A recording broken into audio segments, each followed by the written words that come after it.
Hello, everyone. I'm happy to see you here. My name is Wana Oprah. I'm a youth delegate for the foundation. I'm pleased to introduce to you the next panel. It's called MG Empower, How Women Are Leading Growth Through Creativity. I'm pleased to invite on the stage MAIRA GENOVESE, which is the founder and CEO of MG Empower. Welcome.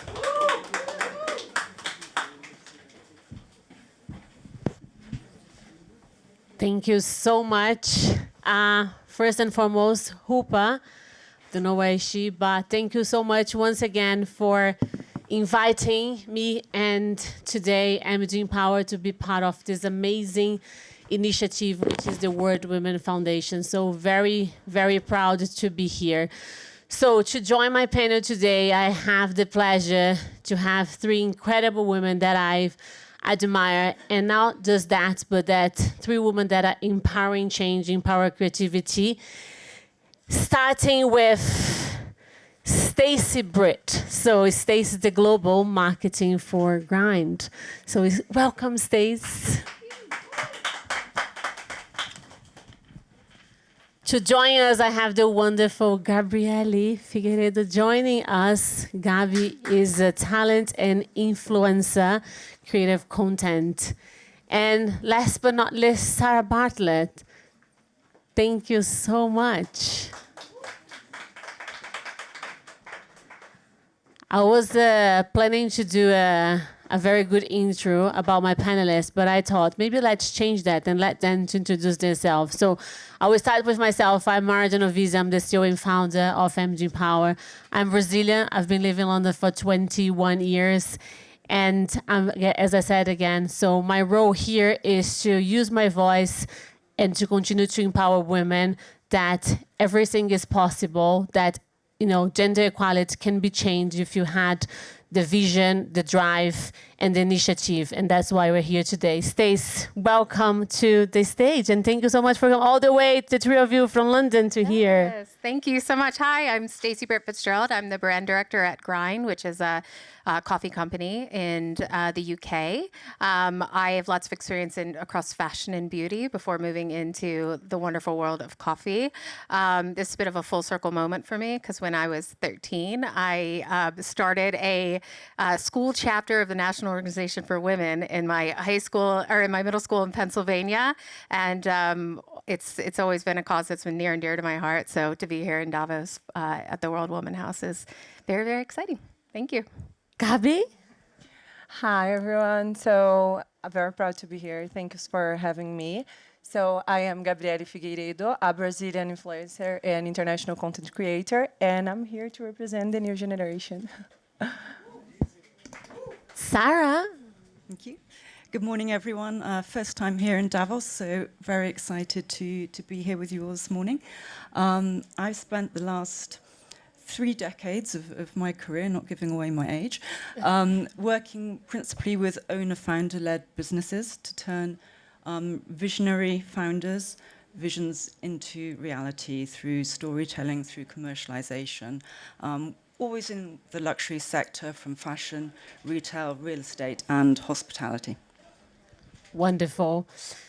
So I think today we were going to talk about, how women are leading the growth through creativity. And this is a very powerful conversation because especially nowadays, as we're talking a lot about AI taking over creativity, we're seeing that it's not necessarily like that, right? So there's a lot of things that AI will support, will, drive things to change in a positive way, but creativity for growth and, being led by humanity is still going to be a very, element that we see that the change is not going to be as people are talking about it. So, Sarah, you just mentioned now that you've been spent a decade around, around empowering business, empowering people and leaders around, creativity.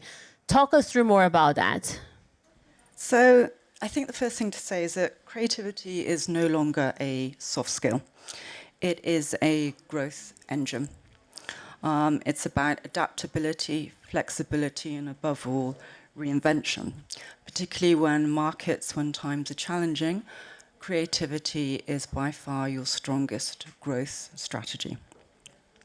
Women lead in creativity. They are born through resilience because since time began, we have had to fight harder for our position and for our recognition. But that's assuming that as women, we are professional, we're in the workplace, whether we have achieved a position in C-suite or whether we are an entrepreneur in our own right. That doesn't happen for everyone. And there's a hard truth as we sit here today. It's 2026. In less than 4 years, we will be looking down the gun of 2030 United Nations Sustainable Development Goals. SDG 5, gender equity. We are centuries out of that. We are not going to make it. We could make it, but it requires cultural, institutional, systemic change. It's a choice. It's a choice that we all have and that everyone in the room today can influence. The fundamental barrier, of course, to that is education. If we can't keep girls in school, what hope does she have of achieving her dreams? She will never make it to a career. It's a very simple equation. If we do not keep girls in school, there will be no sustainable development, there will be no creativity, there will be no innovation.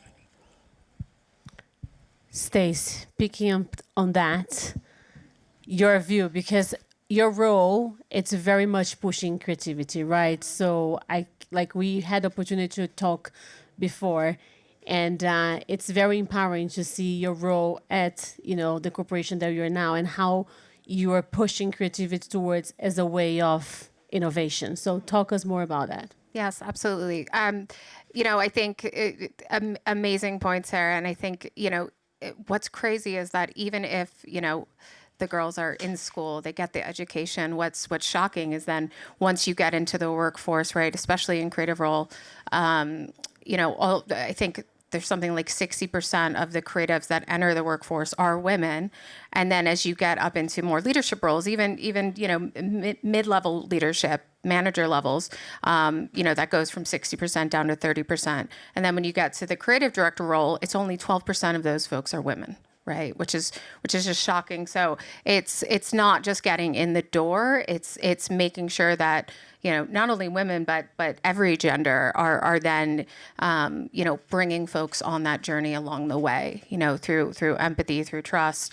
Making sure that you are creating a safe space for ideas, and to your point about AI, making sure that there isn't fear around using AI, and of course there being a world where even the people that are building these systems that we all want to use aren't experiencing gender bias, right? Because the developers, the coders, the stories that AI is telling, and the solutions that AI is being built to create are subject to bias if we don't have female coders in the room, right? So I think it's so very complicated, and the most important thing I try to do is just create that space and bring people along on the journey with me, because it's so much more powerful when there's more of us at the top.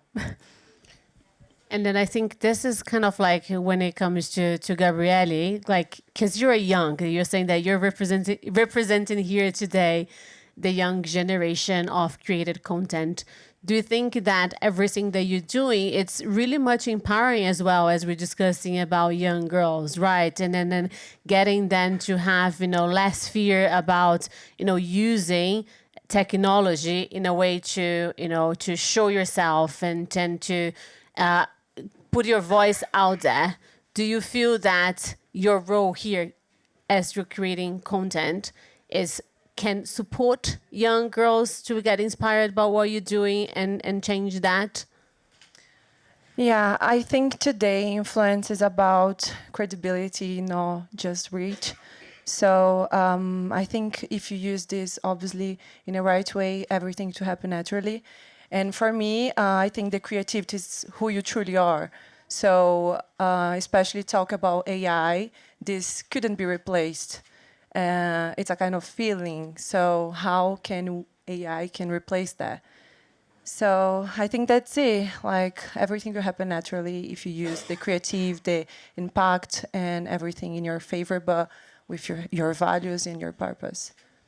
And I love what you said, Stacey, about, you know, the bias around AI, which it's much more down to women, the bias in the AI and the machine, rather than men, which is, I think, is a very, very important topic, because how we as women are protecting ourselves on, you know, this, when we're prompting this machine, right? Because we are seeing a lot of stories about exploration, you know, women traffic, and all being, you know, led by sometimes technology, and AI is playing, you know, a role into that. So I think I really love what you said, because how are we going to be, what's your role on supporting that, you know, movement around machines, but also understanding that there is a gender bias that in this new tech world that we need to find a way to change. Yeah, 100%. I think, you know, it's the way I speak to my team about AI, and of course there's far too many issues to dive into today in terms of, you know, potential implications, whether that's on environment, society, et cetera. I think, you know, it is coming, it is here. It will continue to be such a huge part of the creative industry, but I try to talk to them about it being kind of this incredible machine you have that's only as good as the prompts that you give them, and that is, those prompts are fueled by creativity, right? And you know, just being really careful about the way that we're feeding our input into AI in order to get the best possible outcome. And I think it does enable, you know, everyone, and women included, because Lord knows women have oftentimes have a lot less time than other folks, whether it's through caregiving, being a mother, et cetera. It enables you to work faster and, you know, sometimes smarter, and that's an incredible tool. And I think there's, you know, there can be a lot of fear, because oftentimes women, you know, to get to the table, you know, it's they either feel like they haven't had the credibility, they haven't gotten the recognition, and it's all the more important that they feel like they got there on their own terms. And so I think AI can be really scary, you know, with all of that context, all of that baggage, right? So the more folks that are going into, you know, engineering and STEM, the better for, you know, the creatives on the other side that are trying to just use it to unlock growth and innovation in their industry. Yesterday, I heard, you know, a data that I was really shocked, that only 21% of women are adopters of AI. And not just because they don't want it to be adopters or they don't want to learn, it's just because they're not giving the opportunity from leadership, especially from big corporations, that they think that only men with tech skills can be adopters of, you know, AI. So Sarah, over to you now, because you work in a big corporation for many, many years, and not just that, you are consultants for many other, you know, brands and corporations. How do you feel about it, you know, leadership, culture, and how non-tech skills can still support the, you know, the movement of AI, but giving more opportunities for women to be part of this, to learn from it, and also, you know, be open to more new jobs, because this is a scary number to know that only 21% of women has been given opportunity. It is scary, but it's a reality. You can't argue the data. I think you have to look at it that technology is an enabler. It will not exist, it will not succeed without human intervention. As we see technology, if you look at retail, for example, particularly luxury retail, online has suffered. Department stores are suffering. So it's about using technology to enhance the customer and the guest experience. When it comes to more women adopting that within the workplace, it comes from leadership. If you don't have enough women on your board, if you don't have enough women in your leadership teams, then no wonder it won't cascade down. I think it's a very simple numbers equation.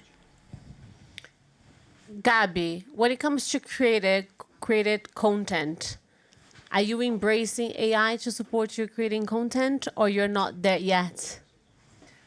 I am, but I'm still learning. So I think I will get there to really use AI as a friend.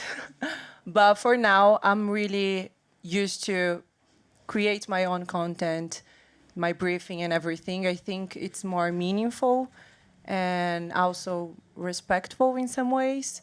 So yeah, that's what I'm doing for now. And I love to hear that, because I think when it comes to creative economy, right, when it comes to brands empowering talents to create content, what we wanted to continue to see is authenticity, right? And authenticity is coming with impact, and impact comes with action, right? Especially when we talk about brands, because I know you guys work a lot with talents. So how do you feel about working with talents that are creating content through AI? No, you don't want that. You want the authenticity, right? Yeah, we want the authenticity, and I think it's so funny because it's you hear the term AI slop, right? And it's just we all see it on our feed, and obviously the machines are getting smarter and smarter, and what a year ago was an AI generated image is very different from what you see today, and sometimes it's not, you're not able to recognize what is real and what isn't. But that said, there's on the other side you have this incredible push for like true authentic lo-fi content, right? At Grind, we could post incredibly, high def, beautiful image or video, and it doesn't get the same reach or performance as something that's just feels really authentic and is, shot on an iPhone in our cafes of folks enjoying coffee. So I think that is, that's a direct expression of people's hunger for authentic content that feels based in reality. And it's just every month the machines get smarter. So who knows? Maybe we'll have lo-fi TikToks coming out of AI in a couple of months. But I think people, hopefully, the viewers are getting smarter too, and they're able to kind of sense, okay, is this real or this isn't? Talking about leadership again, because you mentioned about, the room of, being in a boardroom and the representativity of women within board meetings. And I can, I can tell you as I can be an example of that. So I'm the only woman in my board. And sometimes I look around the table and I go like, wow, why is just me here, right? And I'm trying through my voice to change that, because even, looking back when I started being part of board meetings was a very, challenge for me to be heard, right? Because I think that's another, challenge for us. It's not just about being there on the C-level position. It's not just be there, in a position of empowerment and to be a great creator, but also when we are there, is our voice be listened? Sarah? There's a well-known quote. It came from the 1940s, from American football, that says, "Behind every successful man is a woman." The word "behind," we as women could take offense to. Why should the woman be behind? Bearing in mind this was the 1940s. An activist, a woman activist, also from the same era, Eleanor Roosevelt, her interpretation of that quote was, "It's true, behind every successful man is an even greater woman." It's optics. The point is, it's not just about women. We need men. It's about equality. We go back to the UN SDGs. So what would that quote look like today? What should it look like today? It could be, for example, next to every great man is an equally great woman. And I think that's the position we all strive to get to. Wow, that was very good. And then go back to Gabi, because Gabi is married with a very important football player.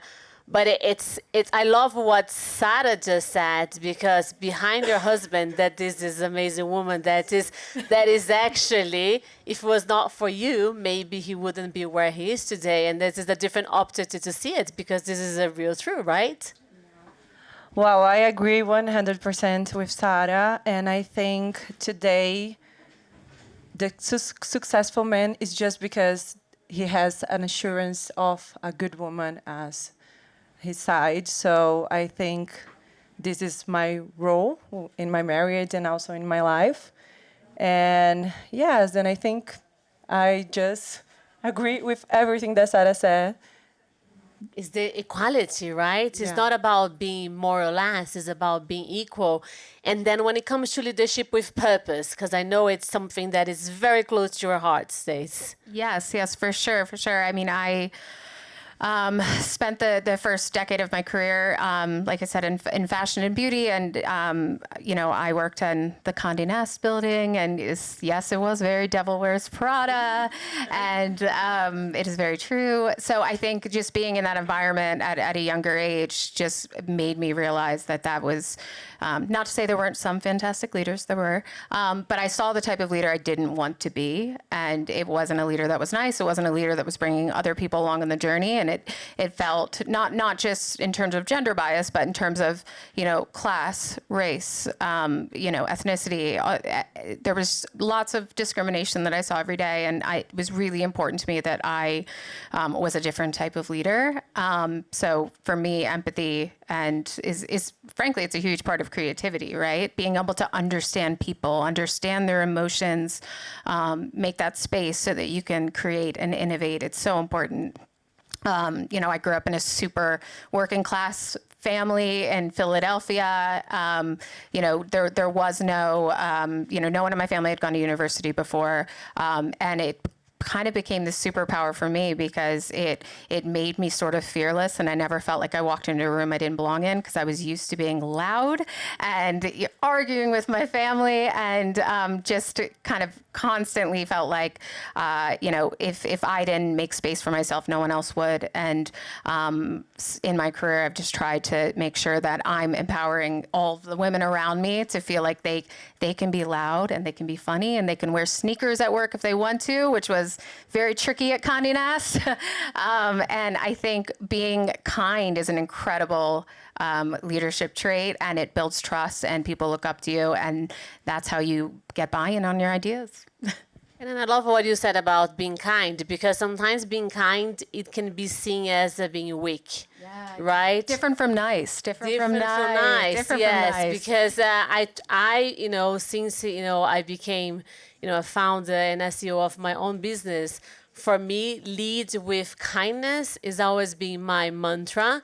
But sometimes that kindness is being seen to others as, oh, she's a weak leader because she is kind. And I've been, you know, fighting so hard for so many years to not let with all the opinions of, and I can say especially men, of trying to change my leadership style, saying that kindness is not going to empower my team because it doesn't look like I am a stronger, you know, leader. And I love what you said, because I think, you know, kindness means caring, right? Mm-hmm. So when you care for something, you have to be kind.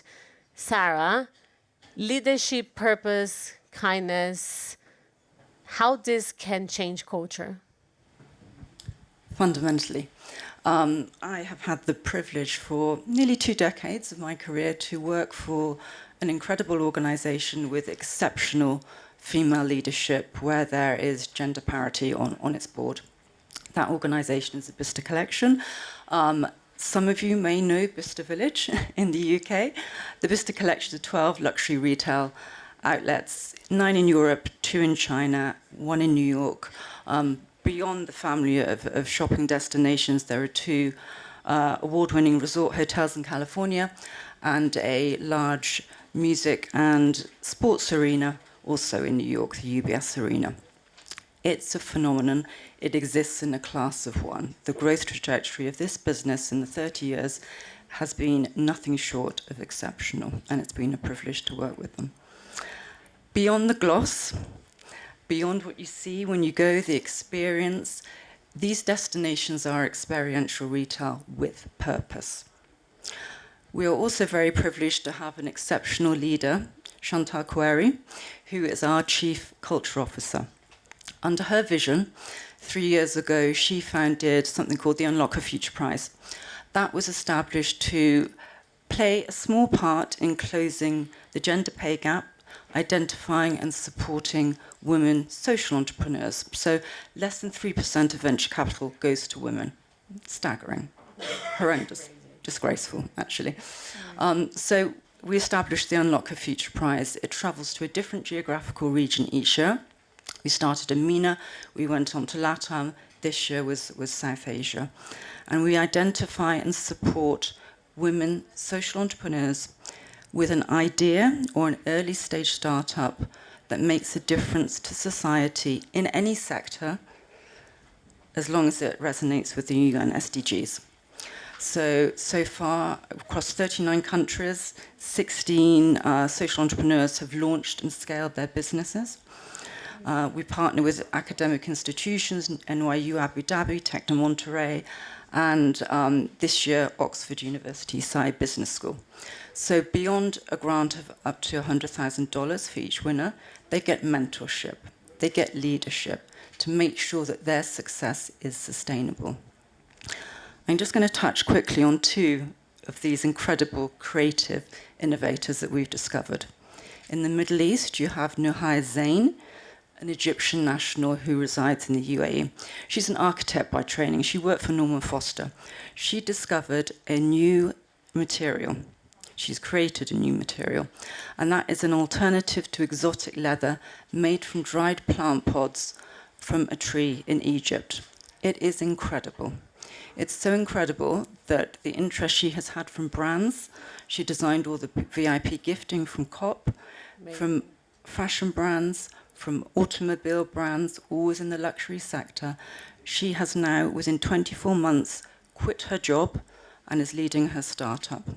She has also been identified just last year as one of Forbes Middle East 30 under 30. So that is testament to the growth that leadership with kindness and empowerment with purpose can achieve. That's amazing. And I think what you said just reminds Gabi, me now, because Gabi's been working with a talent designer that through Gabriele, now she's being empowered to create it. Don't get me right, it's jackets that she created one for you to go to the arsenal and then became viral. And then if you think about Gabi, you through your content, you are creative, you have empowered a young designer to be at a place that she potentially never thought that she would be. Wow. Yeah, I'm very proud. Her name is Antonia. She is a young designer from London. And she started creating jackets from some wogs. But now she's creating for NBA players, to Puma, Adidas, Nike, all the huge brands. So, yeah, I'm just, so happy and proud to be part of her journey, and I could help her in some way. And I think it's a great example of empowerment, right? Because she created content, and then for that piece, and that piece became viral, and then she gave an opportunity to another talent. So I think that's kind of the movement that we wanted to be seeing, between us women, empowering each other through purpose, through intention, exactly what you said, Stace. And then we go back to creativity, because I think some of you mentioned about, creativity, we're not going to be replaced by AI, because we still need the human to actually prompt and getting, creativity out there. In your corporation now, how are you guys embracing AI when it comes to create content or creating campaign, or it's just a testing learning movement right now? Yeah, I think, it varies across the different divisions, but, certainly, like our finance team and our high street team, has been able to use AI in incredible ways to, look at everything from staffing to, how are there ways that we can look at our accounting so that we're not using, our human capital to work on things that could be done, by AI, by a machine. But when it comes to creativity, I think, like I said, it's more coming up with amazing prompts that then enable that brainstorming.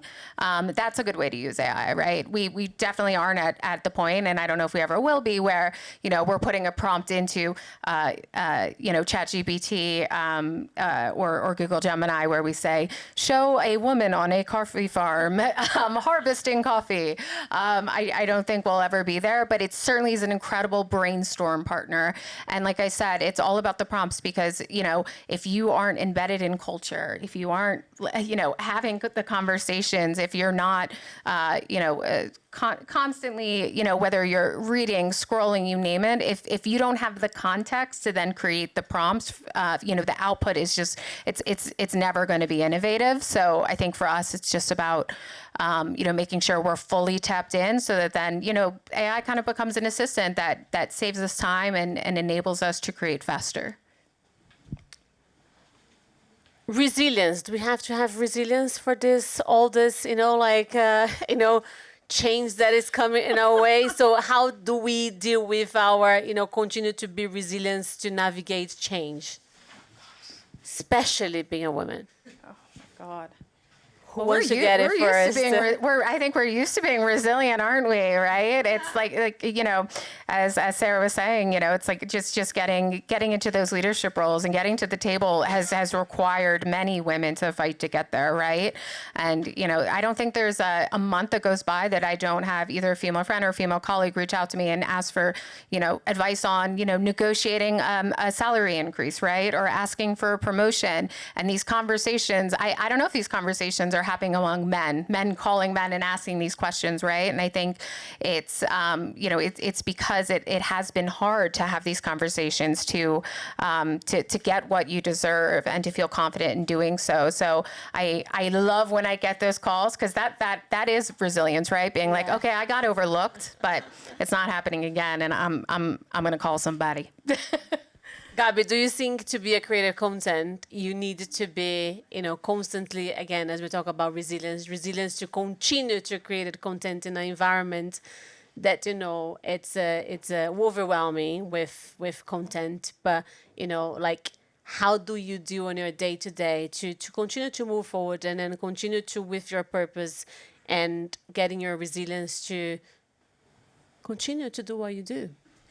Well, I think we are women, so we navigate through so many different situations and challenges every day. So, and we give 100% in everything we do.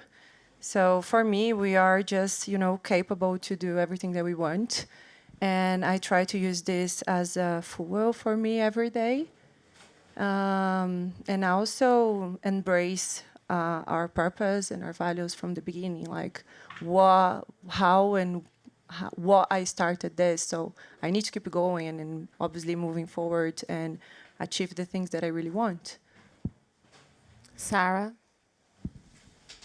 Resilience, it's ingrained as part of our DNA as women, for sure, as we've touched on. But I think as much as it's resilience, it's about adaptability. Mm-hmm. Because, and that goes for men and women, if we don't adapt to technology, to AI, that's when we will get left behind. Mm-hmm. That's when there will be no innovation. So yes, resilience, but for me, the fundamental thing that we have to grasp and have confidence to go forward with is adaptability and flexibility. That's when we'll really get growth. I love that, because I think, yes, adaptability is key nowadays, right? And then, like, running a business, I can feel that every single day. That is a combination of being very resilient, but then also be very open to be adaptable and flexible to change, because the world is changing so rapidly that we need to, to be just flexible alongside with our nature resilience of being a woman. To close the panel, I just saw that we need to close because we were just enjoying this conversation so much. And I was like, okay, it's time to change. If you wanted to leave one message today about women empowerment, women in creativity, what that word would be? Starting with you, Stace.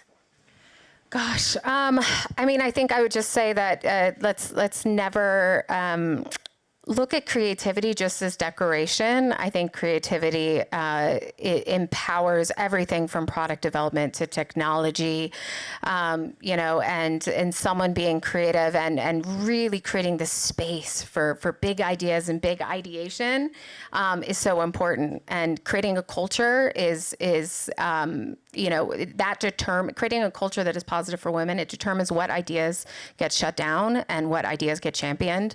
And so it's the onus is on us to create a culture that really fosters that creative thinking. Gabi? Wow, I think the real growth, creativity, and impact comes from your heart and your values and purpose first. And you can have like millions of followers and still not being relevant. So you need to use this, like your real values for your growth and creative always. I think if we want to achieve growth that lasts, we need leadership that imagines boldly, that listens deeply, and that designs whole systems. And women really are already navigating that shift. They're leading that shift.